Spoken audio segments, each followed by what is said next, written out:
Good afternoon, Nigerians. My name is George Uboh. I am the chairman, George Uboh Whistleblowers Network and George Uboh TV. Today is Monday, September 14, 2020. We are going to discuss actually a report on Edo State government bank statements from 2015 to 2019, which we reviewed, and we decided to issue a press statement today. George Uboh Whistleblowers Network is in receipt of bank statements from 2015 to 2019 belonging to the Edo State government. We are not unmindful of the fact that there is election around the corner, actually in a few days. As a civil society organization, we are non-partisan. However, for sake of public interest, we analyze any information sent to us from whistleblowers, some are anonymous, as in the case at hand, and after analyzing, we disseminate to the public accordingly. Nigerians were glued to the TV on August 26, 2015, when our organization took on the EFCC at the Senate based on 3 boxes of evidence whistleblowers within and outside the EFCC gave us. That Senate hearing in 2015 opened the eyes of Nigerians to the monumental fraud or looting at the EFCC, which I demonstrated with overwhelming evidence, and irrefutable, of course. And after I pierced through that thick veil covering the EFCC in 2015, subsequently in 2016, Farida Waziri, former EFCC chairman, asked Ribadu, her predecessor, to please account to Nigerians the billions Ribadu, recovered without documentation. Very damning statement.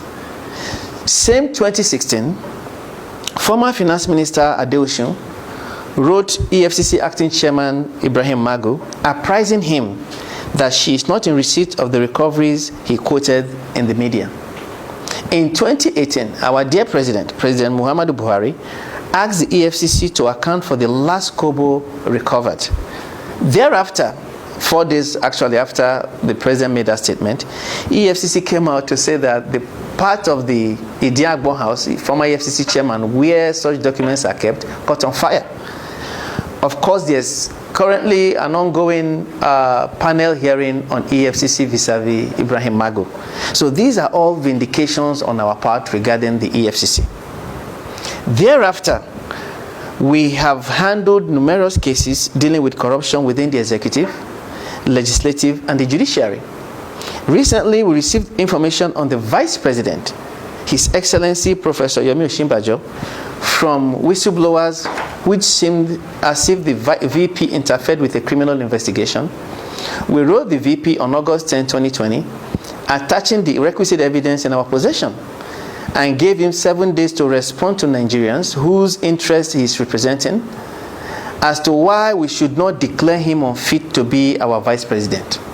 Same day, the VP responded attaching evidence to show he did not interfere, asking us to let Nigerians know the outcome of our investigations thereafter. Now, after analyzing the VP's response, we exonerated him and issued a statement and video in that regard. In the instant case, we posit that if the VP, the number 2 citizen in Nigeria who is cloaked with immunity, can humble himself to respond to us same day we wrote him, we hereby issue His Excellency Godwin Obaseki a 48-hour ultimatum to respond to our allegations at this point.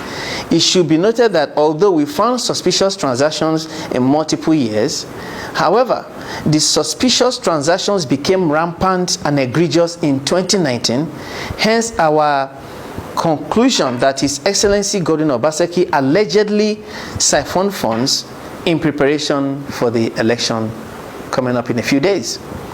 Our findings: We found numerous transfers made into 8-digit account numbers running into billions of naira. Of course, any sane Nigerian knows that we operate a 10-digit account number system. We found numerous transfers in billions of naira from Edo State government to general purpose accounts in different banks, including but not limited to Equatorial Trust Bank, which is no more in operation, Access Bank, Sterling Bank, etc. The posers we have are, what does general purpose stand for? Are these funds dissipating from these multiple purpose accounts in these banks? The red flag is clear and convincing.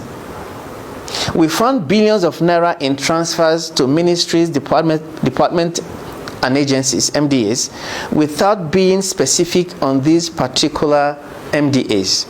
Transfers should not be in bulk figures in billions of naira without specifying the MDAs and their respective account numbers. We found that billions of naira passed through Edo State government to companies like A and K Construction without specifying the accounts of the companies. In other words, Edo State government released money to itself, mentioned companies like A and K Construction without mentioning the recipient's accounts. Without these details, we can conclude that the monies have no destination. We found that billions of naira were transferred in numerous tranches without account numbers and account names of the purported recipients. We found billions of naira debited as value-added tax, VAT. This contravenes common sense. VAT should be a credit, not debit. Why would you move billions out and give the narration as VAT?